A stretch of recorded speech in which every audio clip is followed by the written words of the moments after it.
Alors, je suis désolée, je n'ai pas beaucoup de voix, donc j'espère que vous allez quand même m'entendre. Du coup, j'ai un peu raccourci ma présentation dans la mesure du possible. Alors, quelques éléments. Moi, j'ai fait ma thèse de doctorat il y a une dizaine d'années, donc c'est encore récent pour moi. Et je n'ai pas beaucoup suivi d'études au sein des universités françaises, donc quand je suis arrivée à l'université française, ça a été un peu une découverte pour moi. Aujourd'hui, je fais une grande partie de mes recherches en éducation, donc c'est totalement dans la continuité de la présentation précédente, et en particulier parce que j'avais travaillé sur l'analyse des compétences comportementales et peut-on former aux compétences comportementales. Et nous avions travaillé à la fois avec des sociologues, des gestionnaires et des experts en éducation dans le cadre de commissions paritaires pour le MEDEF, la CGT, la CFDT, etc. Donc voilà comment je suis arrivée en éducation en ayant fait une thèse en sciences de gestion, avec l'idée quand même que les étudiants que nous avons en face de nous, ce sont des adultes, et c'est peut-être la première étape d'une formation qu'ils auront à faire tout au long de leur vie et qui vont leur permettre de leur donner le goût de se former justement tout au long de leur vie. Donc ça, pour moi, c'est un point qui est important. C'est pas la continuité de ce qu'ils ont vécu dans leurs études secondaires, mais c'est plutôt le démarrage d'une formation qui va les accompagner pendant de nombreuses années. Juste quelques éléments aussi. Donc, je suis directrice d'une revue qui s'appelle La Recherche en éducation, qui est une revue scientifique, donc qui est classée, qui est internationale et qui est francophone. Francophone, alors au sens de l'AUF, c'est-à-dire de langue française, oui, enfin plus ou moins, parce que c'est du français local parfois, mais c'est aussi pour mettre en avant des méthodologies de recherche et une épistémologie qui serait par exemple liée à la recherche-action, aux pratiques expérimentales, etc. Donc c'est pas la francophonie, c'est bien évidemment pas une question de langue, c'est aussi une question de posture épistémologique, comme on dit dans ces cas-là. Et enfin, en éducation et non pas en sciences de l'éducation, parce que dans notre association de recherche, on est totalement transdisciplinaire. On a à la fois des spécialistes de l'éducation, heureusement. Moi, je suis un peu la gestionnaire de services, mais on en a d'autres. Et puis, on a des philosophes, des sociologues, des historiens, etc. Et on publie des articles très divers. Je ne fais pas du tout la publicité de ma revue, c'est juste pour... Ça permet de cadrer ma présentation. Aussi bien sur la question de la présence et de l'absence, c'est-à-dire comment est-ce que quand nos étudiants, on les forme à distance, on se creuse la tête pour les faire venir et les faire se rencontrer en présence. Et de manière paradoxale, en particulier les miens, ceux que je forme, moi qui les ai en présentiel, comment je développe des trésors d'imagination pour les emmener visiter des sites, visiter des entreprises, partir d'une expérience et de leur regard et de leur étonnement de terrain dans les entreprises dans lesquelles on a envie qu'ils s'épanouissent. Donc voilà, sur cette présentation, je l'ai construite à l'opposé de la manière dont je fais mes cours habituellement, c'est-à-dire que j'ai pris des notes parce que j'avais envie de poser mes questions. Je n'ai pas forcément de réponse. C'est-à-dire ce que je vais vous proposer, ce n'est qu'un long questionnement. Je vous donnerai quelques éléments de ma réflexion actuelle que je veux bien enrichir avec vous. Hop là. Non, pas comme ça. Ça va être comme ça. Ça ne va pas être comme ça non plus. Voilà. Alors, quelques éléments. J'ai choisi de parler de la transdisciplinarité, de la multidisciplinarité, de la pluridisciplinarité. Enfin, on a énormément de choses par rapport à ça. Alors, pour en parler, j'ai eu envie de rebalayer ce qu'on a appelé la pédagogie critique dans les années 80. J'imagine que vous savez ce que c'est.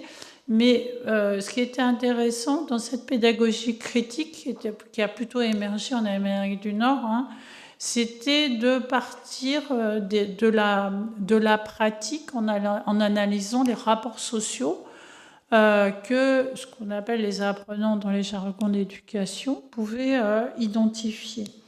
Et donc, on a eu, par exemple, les mathématiques radicales, la géographie radicale, la sociologie critique. Alors, ça veut dire quoi? On avait principalement ce qu'on a appelé des savoirs expérientiels subjectifs, en particulier par les mouvements féministes. C'est-à-dire qu'on partait des situations du vécu, je suis désolée pour m'avoir, on partait des situations du vécu de femmes et on essayait à travers des cadres d'analyse de différentes disciplines de comprendre ces situations vécues, que ça soit de la sociologie, de la géographie, de l'histoire, des analyses sur la société et aussi des analyses bien évidemment mathématiques à travers des récurrences. Donc ça a été les premières expérimentations qui ont été faites et qui étaient extrêmement intéressantes. On pouvait aussi partir des conditions sociales, c'est-à-dire des conditions de logement, des conditions de transport, de ce qu'ils faisaient sur les campus. Et en particulier, par exemple, il y a eu des analyses sur l'épanouissement personnel à travers les situations hors cours, les fameux jeudis après-midi du sport. Qu'est-ce que ça apprenait aux étudiants sur leurs expériences de vie et leurs projections dans l'avenir.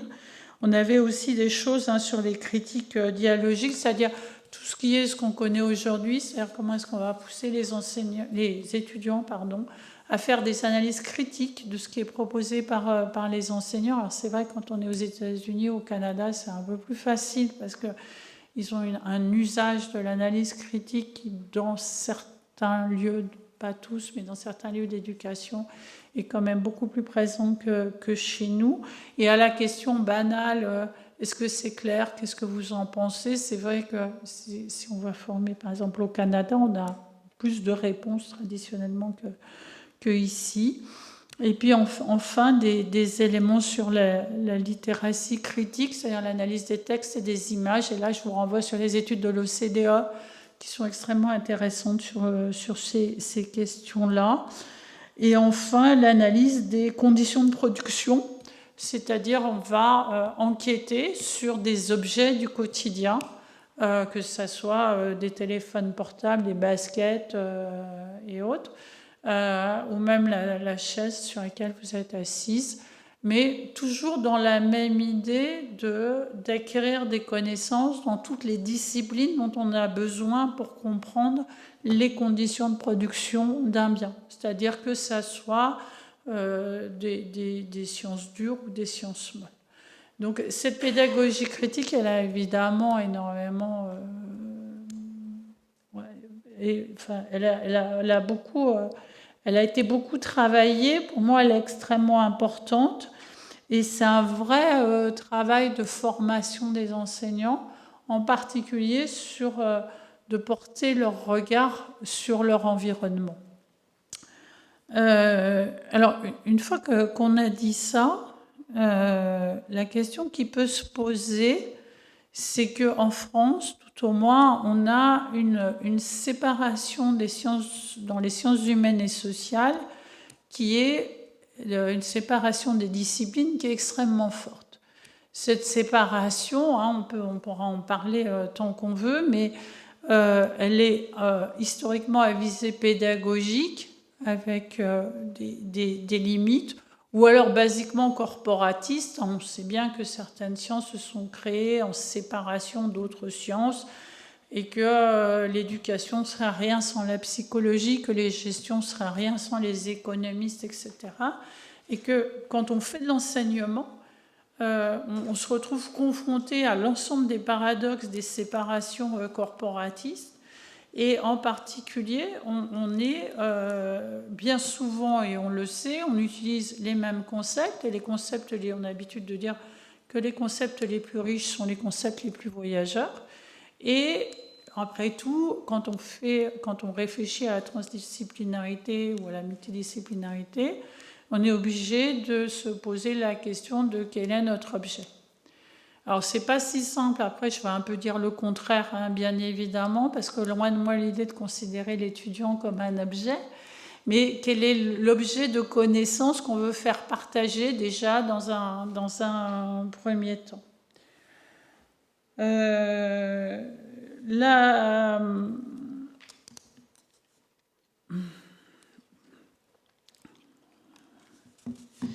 alors, la question de la transdisciplinarité, elle se pose un peu à travers des pratiques, hein, c'est-à-dire que la pédagogie, c'est quand même quelque chose qui est éminemment pratique. Et c'est la question qu'on va se poser, c'est est-ce qu'on peut considérer les enfants, les adultes comme des objets pédagogiques? Alors pour ça, je pense qu'on a quand même intérêt à aller voir du côté, par exemple, du monde des soignants, qui ne considèrent pas le patient comme un objet, mais qui le mettent au centre. Donc on a beaucoup de choses à apprendre avec eux. Et puis, de toutes les disciplines, hein, qui ont eu un peu des difficultés à se faire comprendre du point de vue des étudiants, que sont le sport, les mathématiques, qui, eux, ont énormément travaillé. Hein. Donc on a des choses à apprendre de chez eux sur cet être humain qu'on a en face de nous, qui est un adulte, mais qui est inséré aussi dans un monde complexe. Et c'est toute cette question-là qu'on va avoir à prendre en compte par rapport à ce que je disais tout à l'heure. L'autre question aussi qui pour moi n'est pas tout à fait réglée, c'est l'adulte qu'on a en face de nous. Il est inséré dans des systèmes de croyances et de valeurs qui peuvent être très différents des uns des autres, mais qui peuvent être très différents aussi des miens. Et dans ce système de croyances et de valeurs, on a en plus un foisonnement de connaissances. Et moi, j'ai été plutôt éduquée dans une vision universaliste, hein, de la formation. Et c'est une vraie question de savoir si on fait avec ses croyances et ses valeurs pour aller vers l'universalisme, ou alors on part de l'universalisme pour aller vers ses croyances et ses valeurs. Pour ma part, je n'ai pas encore tout à fait la réponse, mais je la trouverai peut-être avant ma retraite. Quelques éléments aussi, c'est que faire de la transversalité, c'est faire de l'indiscipline. Forcément, c'est pas moi qui l'ai écrit, hein, donc je m'en employais pas forcément. Mais en tous les cas, si on prend, hein, toutes les recherches qui ont été menées, c'était de l'analyse de pratique, on en a parlé, tout ce qui est l'analyse biographique, les autoconfrontations, le co-développement, et puis tout ce qui a extrêmement bien marché, qui sont les histoires de vie, les démarches de projet. Donc tout ça part de l'individu pris dans son environnement. C'est-à-dire qu'on en revient toujours à cette question-là. Le problème par rapport à ces questions-là, c'est que bien souvent, ça nous fait quitter une épistémologie positiviste et qu'à partir de là, il faut bien évidemment se mettre dans d'autres logiques et regarder comment ce qu'on fait est généralisable, puisqu'en éducation, on est quand même aussi dans des logiques généralisées. Je voulais revenir aussi par un monsieur qui est décédé il n'y a pas très longtemps, qui s'appelait Gaston Mialarey, qui a été un grand chercheur en matière d'éducation. Et la question telle que la pose Gaston Mialarey, qui est intéressante, c'est que ce n'est pas parce que la pédagogie, c'est une action immédiate entre deux êtres, que l'analyse doit forcément être simple de cette action immédiate et forcément dans un même mode. C'est-à-dire que dans cette relation, qui n'est pas une relation interpersonnelle, qui est un petit peu différente, on est obligé, c'est sur quoi pour moi les sciences de l'éducation sont riches, de faire aussi bien de la philosophie que de la technologie. Et donc, l'intradisciplinarité n'est pas discutée. C'est-à-dire que quand on fait de la pédagogie, ça va sous le sens, c'est de la pédagogie de quelque chose, des mathématiques, de la pédagogie de l'histoire, etc., etc. La question, c'est qu'est-ce qui est premier? Est-ce que c'est l'histoire? Est-ce que c'est la pédagogie? Ça, c'est quand même une question qui reste extrêmement ouverte aujourd'hui, c'est-à-dire dans le contenu même des compétences qu'on veut faire acquérir ou des comportements qu'on veut initier. Qu'est-ce qu'on met en premier? Est-ce qu'on met notre champ disciplinaire avec des objets spécifiques qu'on a envie de transmettre? Ou alors on met notre pédagogie? Alors vous allez me dire, bon, c'est l'histoire de la poule et l'œuf, d'accord, mais voilà, c'est quand même une question qui, pour moi, mérite d'être posée. J'espère pour vous aussi. Encore quelques éléments, puis après j'arrêterai de parler. Pour éclaircir un peu les termes, sur la pluridisciplinarité externe, on a la pluridisciplinarité externe et la pluridisciplinarité interne. Donc, je vais bientôt arrêter. La pluridisciplinarité externe, elle est assez simple. Hein. C'est généralement, c'est quand on va donc mettre de la pédagogie dans de la géographie. Alors, autant, ce qui est quand même assez surprenant, c'est que pour les vieilles disciplines, pardon, je ne vais pas dire ça. Excusez-moi, pour les disciplines traditionnelles, je suis désolée. Pour les disciplines traditionnelles, celles qu'on enseigne dès l'école primaire, elles ne sont pas enseignées par des spécialistes de ces disciplines. Les étudiants vont se confronter à des spécialistes des disciplines une fois qu'ils sont adultes, quasiment. Un petit peu au lycée, mais pas tant que ça. En tous les cas, des spécialistes ou des experts, au sens où ce sont des individus qui créent des connaissances dans leur discipline. Et en fait, ce qui est quand même assez surprenant, c'est quand on fait de la pédagogie, de la géographie, on va faire appel à des experts en géographie pour concevoir le contenu, des pédagogues pour concevoir la méthode, et le tout va être livré à des personnes qui ne sont pas dans cette expertise-là. Et ça donne une confrontation pour l'étudiant qui n'est pas amnésique, je veux dire, qui a été formé précédemment, qui est que de se dire où est l'expertise qu'on veut me transmettre, par qui elle est portée, en quoi le métier de la personne qui est en face de moi est différent de ce que j'ai vu précédemment. Et ça, moi, je suis extrêmement étonnée comme nos étudiants connaissent peu nos métiers, comme notre métier est extrêmement peu connu. Alors, je ne dis pas valorisé, parce que ça, on le fait assez entre nous, mais comme il est extrêmement peu connu et comme il s'imagine peu ce qu'on fait de nos journées.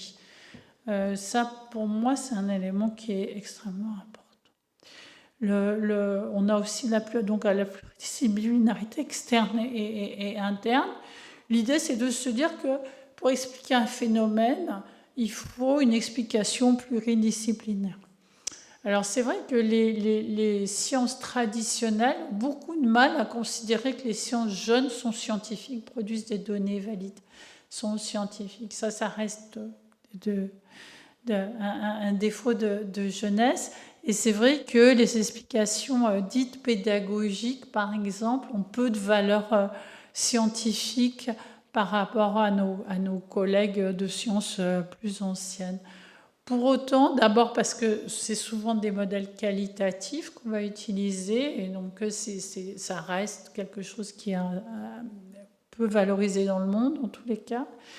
Et puis l'autre aspect, c'est qu'on a tout le déficit des sciences jeunes ou des modèles explicatifs jeunes, et que oui, il faudra du temps pour qu'on produise des connaissances qui ont l'étiquette de validité.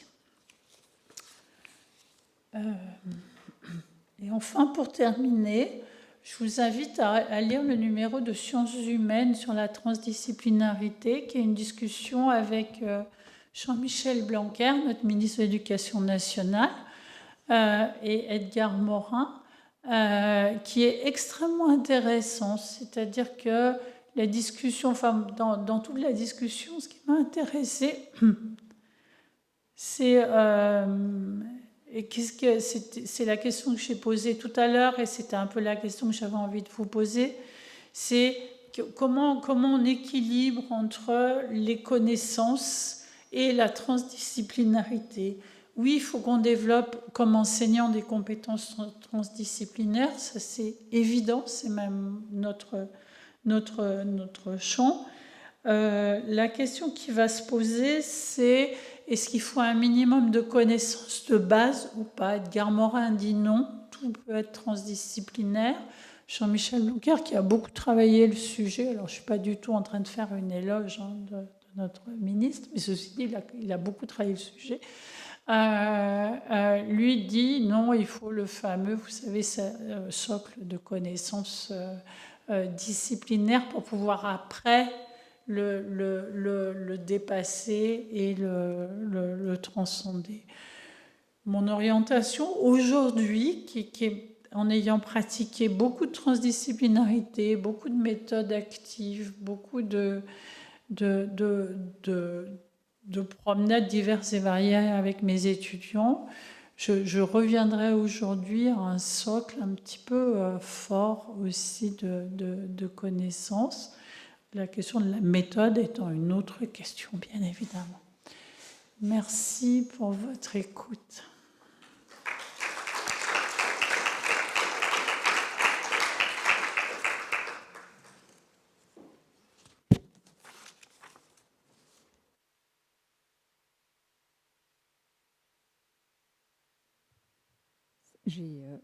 J'ai été très intéressée par votre exposé et notamment quand vous avez évoqué l'importance de se confronter avec des étudiants particuliers. Donc pour moi, ça prend la forme des étudiants qui ont un handicap, et, des problèmes de santé, des maladies chroniques, mais aussi des handicaps, des déficits cognitifs. Il y a eu des formations ici à l'UPEM, je me suis inscrite l'année dernière, c'était l'occasion de discuter avec des collègues, mais des collègues qui sont des secrétaires.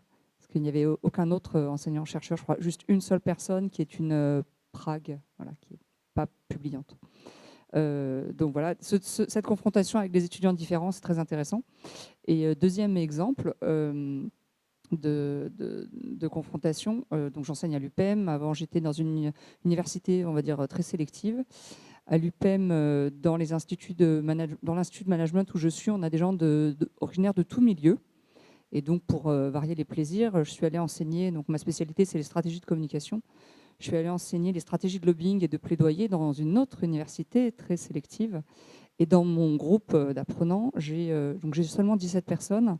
J'ai une jeune fille qui est élue d'un syndicat qui se place à l'extrême de la droite. Donc, et je me suis rendu compte que ça changeait complètement ma manière d'enseigner, puisque je prends notamment comme exemple des choses liées à la manif pour tous, dans des stratégies de communication sur les médias numériques. Et donc, parfois, je me permets de faire des blagues, etc. Et le fait d'avoir ce public-là en face, j'ai beaucoup réfléchi à ce que je peux m'autoriser à dire, comment je dois le dire, comment je dois prendre en compte la parole en face. Bon, c'était une petite boutade, mais en tout cas, je me suis beaucoup retrouvée dans vos propos. Oui, cet après-midi, je vais parler d'une expérimentation pédagogique qui s'appelle « Vie ma vie de chercheur ». Et donc, la méconnaissance de notre quotidien, je lutte contre ça avec cette expérimentation. Donc là aussi, je me suis bien retrouvée.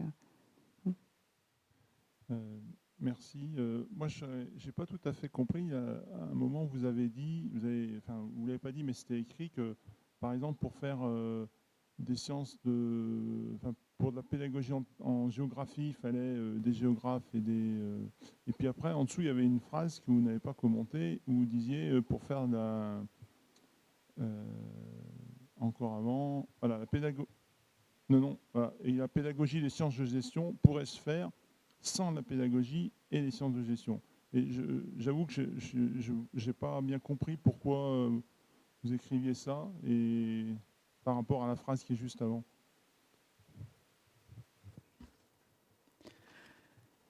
La pédagogie des sciences de gestion, elle est longuement discutée, elle est extrêmement ancienne, en particulier via l'école de Harvard et la méthode Descartes, qui a été le fondement. Et la méthode Descartes a jamais été directement vendue comme une méthode pédagogique. C'était c'est jamais vraiment rentré dans le champ de la pédagogie. Et l'autre aspect, c'est que ça se fait pas vraiment avec les sciences de gestion parce que nos recherches en sciences de gestion sont extrêmement peu mobilisées dans nos champs d'intervention auprès des étudiants. Donc, on a eu des méthodes qui ont quand même quasiment un siècle, hein, la méthode des cas, qui se voulait une méthode quasi inversée, qui se voulait une méthode extrêmement pratique. Alors, pour le coup, on avait un objet qui était extrêmement pratique, qui est extrêmement fascinant, parce que moi j'ai été éduquée comme ça. Vous avez des cas, puis surtout vous avez le board de l'entreprise qui est présent quand vous présentez vos recommandations, donc qui est là et qui vous regarde et qui vous dit j'achète pas, vous avez compris, vous n'avez pas compris, etc. Et c'est extrêmement annihilant aussi parce que on est dans une réponse immédiate à une solution trouvée. Et Mintzberg a beaucoup écrit sur cette méthode de cas. Et ça rejoint ce que disait Sacha en disant des étudiants qui sont formés par la méthode des cas, ils prennent 10 décisions stratégiques dans la semaine, ce qu'on ne fait jamais en entreprise. D'où la déception des étudiants quand ils arrivent en entreprise sur le décalage, ce qu'on appelle le choc de la réalité dans notre jargon, le décalage entre ce qu'ils ont appris comme manière d'être dans leur cours et ce qu'ils vont faire dans la pratique des entreprises. Donc le pourrait se faire, oui, parce que par exemple la méthode des cas qui a été la méthode la plus diffusée dans le monde et qui l'est toujours depuis un siècle, qui est quand même assez peu remise en question dans les écoles de gestion, est peu questionnée en matière de pédagogie. Et sans les sciences de gestion, parce qu'en fait, sur la méthode des cas, on utilise les deux auteurs, un Porter, mais qui a écrit il y a 60 ans, peu de choses récentes, et on reste sur quelque chose qui est des connaissances qui certes sont valides, mais qui sont peu évolutives. Donc c'est ce que je voulais dire.